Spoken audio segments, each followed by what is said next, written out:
Hello students, इस video में हम ये पहचान करेंगे कि अम्ल या क्षार की पहचान किस प्रकार की जाती है।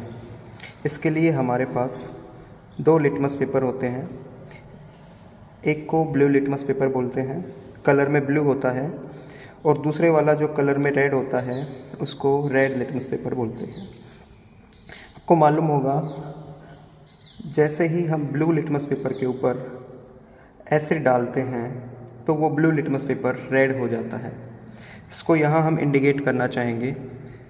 मेरे पास यहाँ पे कुछ एसिड्स हैं, जैसे कि ये मेरे पास एक विनेगर का सॉल्यूशन है।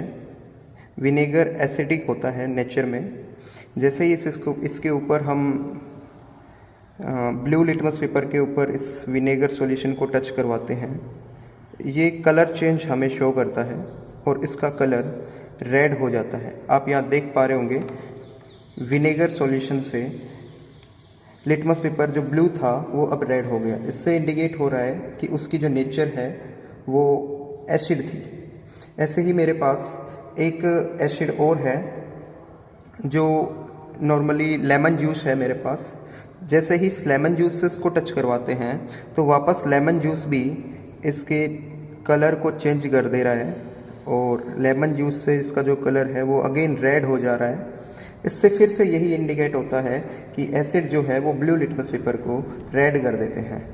अगेन मेरे पास एक दूसरे टाइप का लिटमस पेपर है जो ओरिजिनली रेड लिटमस पेपर है, और रेड लिटमस पेपर के कांटेक्ट में जब हम कोई बेस लेके आते हैं, क्षार लेके आते हैं, तो ये रेड लिटमस पेपर को ब्लू कर देता है। देखिएगा, मेरे पास यहाँ पे एक बेस है जिसको जनरली बेकिंग सोडा के फॉर्म में हम अपने घरों में, किचन्स में यूज़ करते हैं। अब अगर मैं इसके कांटेक्ट में इसको लेके आऊँगा तो ये रेड लिटमस पेपर को ब्लू कर देगा। देखिएगा, ये रेड लिटमस पेपर ब्लू हो गया है।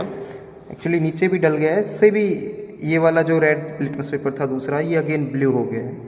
एक बेस मेरे पास और है और वो है सोप सॉल्यूशन। और सोप सॉल्यूशन आपको मालूम होगा, सोप जो है वो नेचर में बेसिडिक होता है। अगर उसके कांटेक्ट में अगेन हम इस रेड लिटमस पेपर को लेके आते हैं तो ये भी वापस से क्या हो जाएगा, ब्लू हो जाएगा। देखिएगा, ये ब्लू हो गया है यहाँ पे। ये हमारे पास दो लिटमस पेपर थे जिनकी हेल्प से हम एसिड और बेस को चेक कर सकते हैं। अगेन हमारे पास कुछ और एसिड्स हैं, जैसे कि हमारे पास है एसिटिक एसिड। एसिटिक एसिड को भी अगर हम ब्लू लिटमस पेपर से टच करवाते हैं तो ये ब्लू लिटमस पेपर को रेड कर देता है। देखिएगा, जैसे आप इसमें देख पा रहे होंगे, इससे टच करवाते ही, इस पे डालते ही ये ब्लू लिटमस पेपर जो है वो रेड में कन्वर्ट हो गया है। अगेन हम ये कंक्लूड कर सकते हैं कि एसिड्स जो हैं वो ब्लू लिटमस पेपर को रेड करते हैं और बेस रेड लिटमस पेपर को ब्लू कर देते हैं। इन लिटमस पेपर के अलावा भी हमारे पास कुछ सॉल्यूशंस होते हैं जिनके हेल्प से हम एसिड बेस को इंडिकेट कर देते हैं। जैसे कि हमारे पास एक सॉल्यूशन होता है जिसको फिनोल्फ्थालीन सॉल्यूशन कहते हैं। ये भी एक पीएच इंडिकेटर होता है। ये बेसिकली बेसिक सॉल्यूशन को, बेसिक एल्कलाइन सॉल्यूशन को हमें इंडिकेट करके देता है। अगर पीएच 14 के अराउंड या क्षारीय माध्यम में जाता है तो ये कलर चेंज करके हमें शो करता है। जैसे हम इसमें कोई क्षार डालते हैं, जैसे कि हमारे पास यहाँ पे क्षार है NaOH, सोडियम हाइड्रोक्साइड। अगर इसमें किसी क्षारक को डाला जाता है तो ये कलर जो है वो चेंज हो जाता है और colour change pink colour show करता है हमें वो।